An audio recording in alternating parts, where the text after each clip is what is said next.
नमस्कार दोस्तों, आज मैं आपको सुनाऊंगा। वह पहले ही शादीशुदा था। पिछले साल रोहित अपनी कार में एक शादी में जा रहा था। दरअसल उसकी कंपनी में एक वर्कर काम करता था जो कंपनी में बहुत पुराना था और अकेले कमाने की वजह से वो बहुत गरीब भी था। और उसके घर में उसकी पत्नी और उसकी दो बेटियां थी। एक बेटी अभी छोटी थी और दूसरी बेटी जिसकी आज शादी थी, उसी की शादी में आज रोहित जा रहा था। क्योंकि रोहित के पिता ने कहा था कि बेटा, ये वर्कर बहुत पुराना है और बहुत ही ईमानदार भी है। तुम ऐसा करो कि इसकी बेटी की शादी में ये 50,000 रुपए दे आओ। वैसे तो वो ये पैसे नहीं लेंगे क्योंकि वो सिर्फ अपनी मेहनत का ही लेते हैं, लेकिन तुम उन्हें किसी तरह मनाकर ये पैसे तोहफे के रूप में दे देना। अब रोहित अपनी कार में उस वर्कर की लड़की की शादी में निकल गया। वो वर्कर अपनी लड़की की शादी अपने गाँव में कर रहा था, जो शहर से काफी दूर था। लेकिन जैसे तैसे रोहित उस गांव में बस पहुंचने वाला था कि अचानक एक सुंदर सी लड़की रोहित की कार के आगे आ गई। रोहित ने उस लड़की को बचाने के चक्कर में अपनी कार साइड में खेतों में घुसा दी और रोहित बाल बाल बच गया और वो लड़की भी उसकी कार से बच गई। तभी रोहित गुस्से में गाड़ी से बाहर निकलकर उस लड़की के पास जाता है। लड़की का मुंह दूसरी तरफ था और वो खूब रो रही थी, मगर ये बात रोहित को पता नहीं थी और वो उसकी कलाई को पकड़कर उस पर चिल्लाता हुआ बोला कि तुम पागल हो गई हो, अभी तुम्हारी वजह से इतना बड़ा एक्सीडेंट हो जाता, इसमें तुम्हारी या मेरी जान भी जा सकती थी। लेकिन जब रोहित उस लड़की का चेहरा देखता है तो वो खूब रो रही थी। तब रोहित ने सोचा, इतनी खूबसूरत लड़की शादी के जोड़े में बीच सड़क पर रो रही है तो जरूर कोई बात है। तभी वो उससे पूछता है कि क्या हुआ, तुम रो क्यों रही हो और तुम शादी के जोड़े में बीच सड़क पर क्या कर रही हो। लेकिन लड़की रोती रही, कुछ ना बोली। फिर रोहित ने उसे अपनी कार में से निकालकर पानी पिलाया और सड़क की साइड में ही उसे बिठा दिया।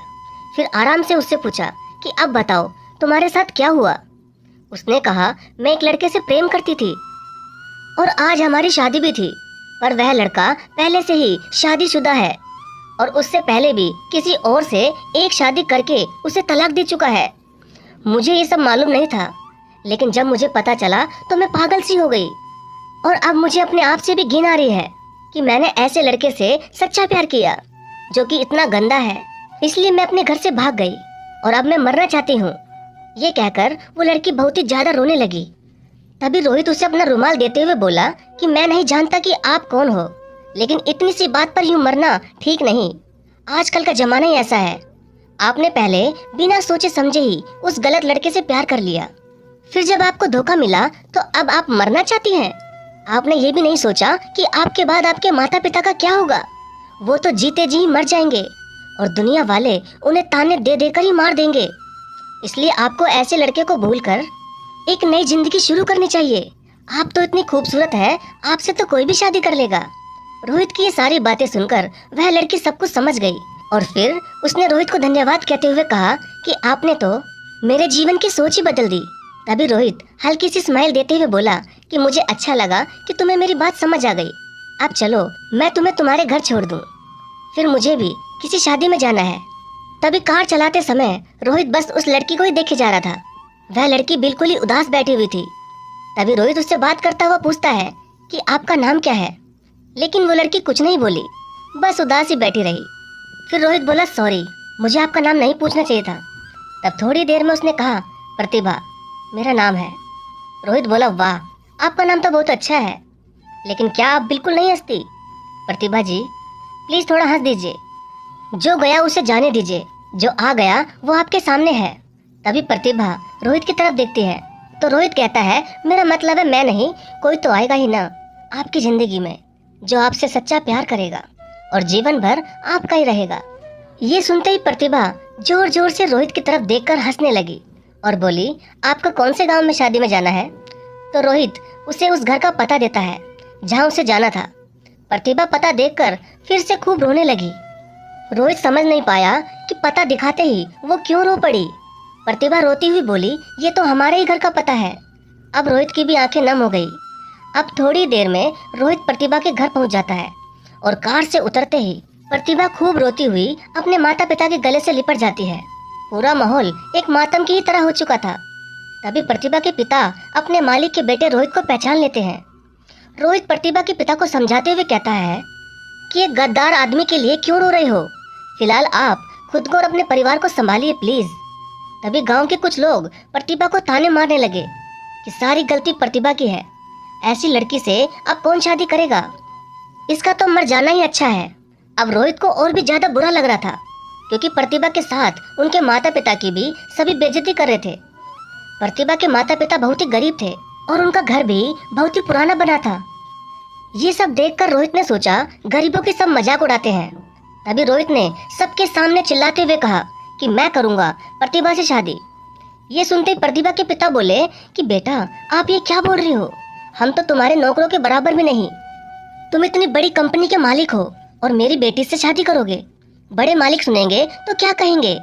रोहित बोला, अमीर गरीब ये सब क्या होता है, हम सब इंसान ही तो हैं और मैं आपके ऊपर कोई दया नहीं कर रहा। मुझे आपकी बेटी से पहली नजर में ही प्यार हो गया था।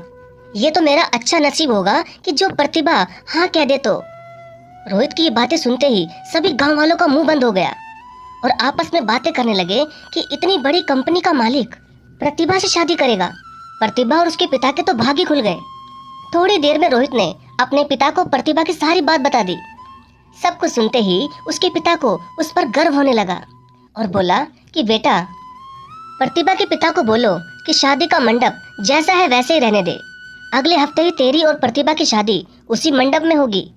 तो रोहित बोला कि पापा, मुझे उन्हें बताने की कोई भी जरूरत नहीं है, मैंने फोन को स्पीकर पर रखा है, आपकी बात सब सुन रहे हैं। रोहित के पिता की बात सुनते ही प्रतिभा और उसके माता पिता बहुत ही खुश हो गए।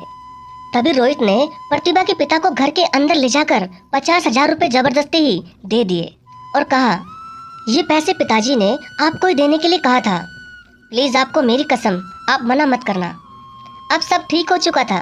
तभी अगले दिन सुबह रोहित प्रतिभा से कहता है कि प्रतिभा, तुम मेरे फैसले से खुश तो हो ना। प्रतिभा बोली कि रोहित जी, आप तो किसी भगवान से कम नहीं और आज मैं आपको अपना पूरे गांव में सैर करवाऊंगी और अपनी सहेलियों से भी मिलवाऊंगी। अब वो दोनों पूरे गांव में घूमे और एक नदी के किनारे जाकर खड़े हो गए। अब प्रतिभा सच्चे मन से रोहित के सीने से लिपट कर बोली कि रोहित जी, आप मुझे धोखा तो नहीं देंगे ना। तब रोहित बोला, कभी नहीं प्रतिभा, ऐसा कभी नहीं होगा, मैं तुमसे सच्चा प्यार करता हूँ और अब रोहित की पत्नी सिर्फ प्रतिभा ही बनेगी। I love you Pratibha.